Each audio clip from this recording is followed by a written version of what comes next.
Hoje nós vamos estar falando sobre o perigo da insatisfação, que está lá em Gênesis 3:6, que diz que vendo a mulher que a árvore era boa para se comer, agradável aos olhos e desejável para dar entendimento, tomou do seu fruto, comeu e também deu ao seu marido.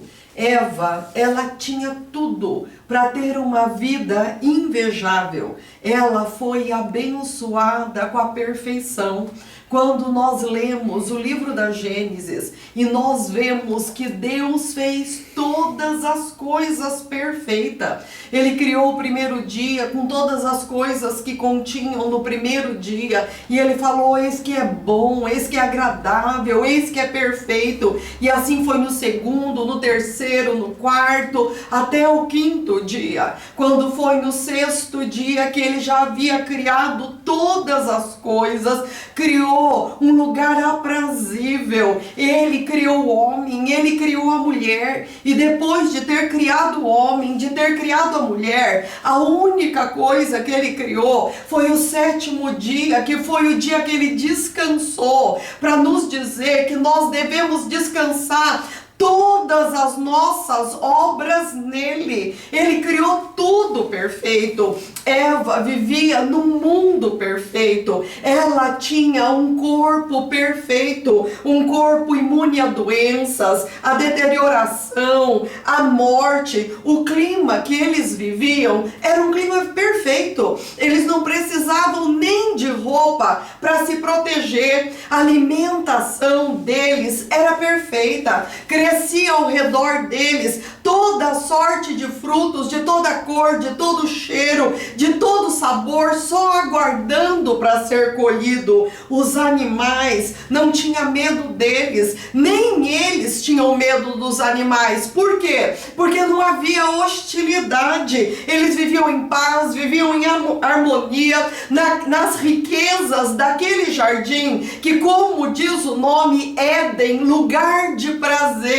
E é assim que eles viviam. Eva não tinha necessidade de se esconder, ela não tinha necessidade de temer, ela não tinha necessidade de competir, ela não tinha necessidade de manipular, nem de lutar por absolutamente nada. Ela desconhecia a solidão. Adão estava sempre com ela, era o seu companheiro, era o seu amigo, era o seu amado, era o seu amante. O relacionamento deles era perfeito. Não tinha divisão, não tinha confusão, não tinha ódio, não tinha contenda, não tinha rancores, não tinha um baú de ressentimentos. Por quê? Porque o pecado não havia entrado na raça humana e eles se amavam com amor perfeito. O relacionamento deles era descomplicado. Eles simplesmente eram parceiros no trabalho, ambos cultivavam junto o jardim,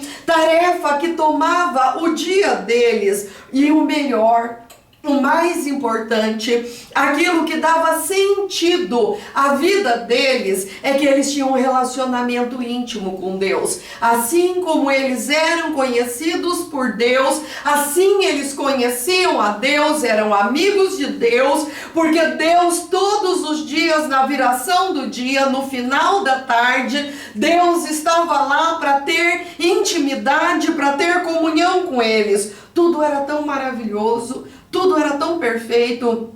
Aí vem uma pergunta na nossa mente. Então, por que Eva foi insatisfeita?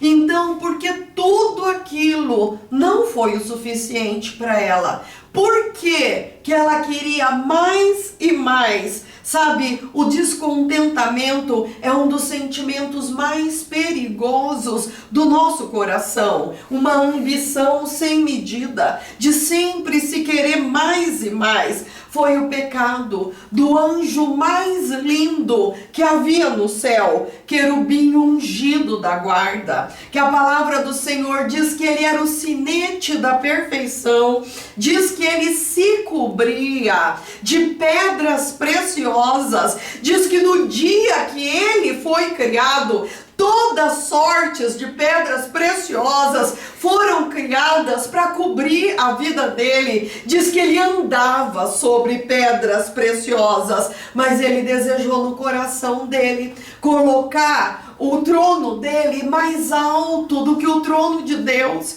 Ele não se satisfez, ele fez rebelião no céu, junto com 1/3 dos anjos de Deus, e por causa disso, ele foi precipitado lá de cima, para a terra, e ele inoculou esse mesmo pecado dele, agora na raça humana, através de Eva, sagazmente, incorporando uma serpente, que começa a falar com Eva, e diz para ela: não é verdade que das árvores do jardim, Deus falou que não era para você comer? Eva falou: não é verdade. Deus falou que somente da árvore do conhecimento do bem e do mal eu não devo comer e nem devo tocar, porque no dia que eu fizer isso eu vou morrer. E a serpente fala para ela: de forma nenhuma, sabe? Ela falou muito pelo contrário: você não vai morrer, você vai ser como Deus,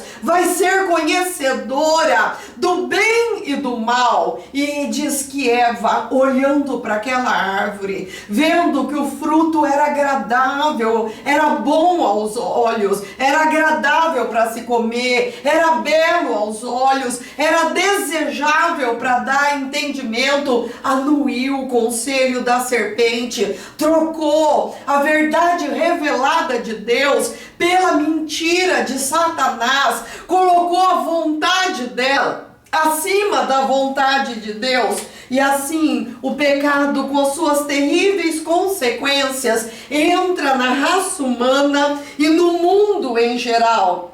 Se não fosse a obra redentora do nosso Senhor Jesus Cristo, se não fosse o nosso Deus ter se feito carne, Deus Emanuel, ter descido a essa terra, ter feito uma obra tão maravilhosa de redenção na cruz do Calvário, dando a vida dele por nós, derramando todo o sangue dele para nos lavar, para nos purificar de todo o pecado, para nos reconciliar novamente com Deus. Se não fosse essa obra, Eva teria aberto um abismo eterno e desesperador. A palavra do Senhor fala que quando Eva pecou, em seguida o mundo perfeito do Éden deixou de existir e houve uma mudança radical.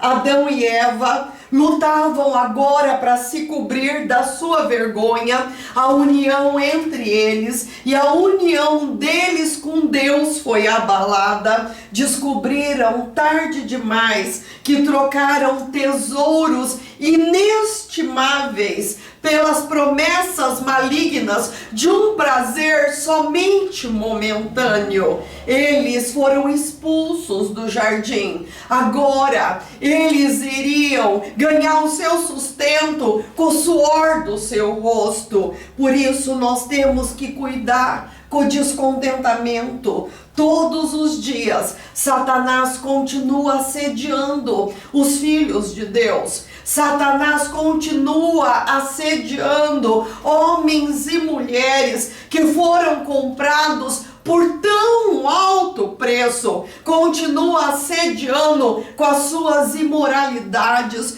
continua assediando com drogas, continua assediando com a prostituição, continua assediando com adultério, continua assediando com roubo, continua assediando com toda sorte de iniquidades. Satanás continua com o mesmo assédio, querendo promover o mesmo descontentamento, e nós temos que olhar firmemente para o autor e consumador da nossa fé. Nós temos que olhar para essa obra maravilhosa que Jesus Cristo realizou na cruz do Calvário, que quando ele foi levantado da terra, ele atraiu todos nós, a Ele mesmo. Nós temos que olhar que naquela cruz Ele levou as nossas dores, Ele levou as nossas enfermidades, e nós o reputávamos por aflito, ferido de Deus e oprimido, mas Ele foi moído por causa das nossas iniquidades,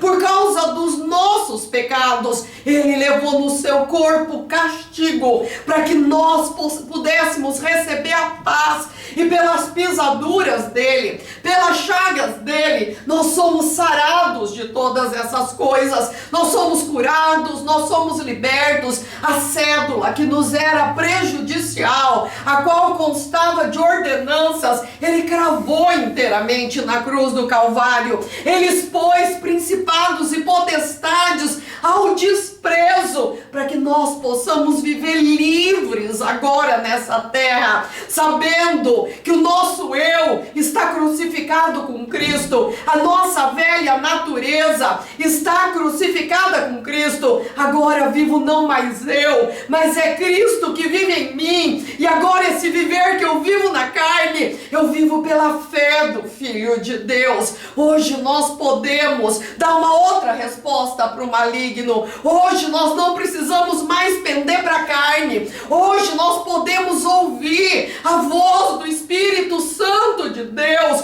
Hoje a lei do Espírito da vida em Cristo Jesus já me libertou da lei do pecado e da morte, e eu posso dizer não a todo descontentamento, e eu posso ver a obra maravilhosa que Cristo fez pela minha vida, as mais de 8.000 promessas, o selo do Espírito Santo na minha vida, o selo do resgate, o selo da redenção. Nós temos esse tesouro em vasos de barro, e hoje nós podemos ouvir a voz do Espírito Santo, e nós podemos ter uma vida cheia de gratidão ao invés de descontentamento. Pense nisso e tenha uma semana maravilhosa.